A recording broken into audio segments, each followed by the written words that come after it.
Dakatarisa kudenga mtsotsi pamatama ose. Right, varume munhamo dzatinadzo dzaita kuti vanhu vasangane. Munongoziva here kuti panguva yenhamo nenguva dzemichato pamafunctions ndo patinosangana vazukuru. This time tasangana nevanhu vakawanda. Tasanganawo naAaron Chundura Moyo. So ndine kavidhio kandoda kuratidzai munge muri munomunzwa achitaura mashoko anga achitaura anditi so chiteerera kana wanga usati wasubscribe. I kindly ask you muzukuru kuti chidi chisubscribe, woisa notification bell kuitira nyaya dzacho padzinouya usasaririre anditi unobva wangonotifyiwa wobva watongozvinzwira. So vazukuru ndichikupai zvakare update yekufinarawo kwaGringo anditi Lazarus Boora wa legend anditi uyo akashayika nezuro.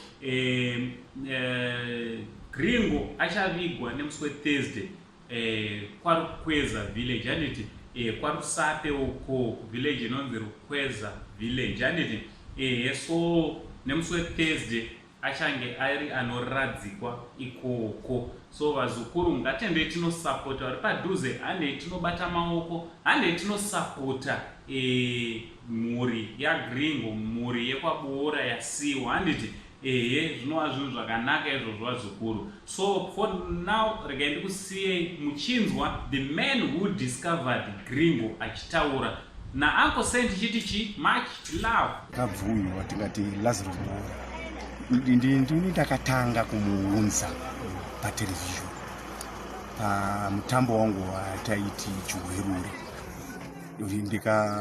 Ndikamba ndaona chiso chake chiya ndikati murume uyu achanetsa panyaya dzamadhiramu okusetsa.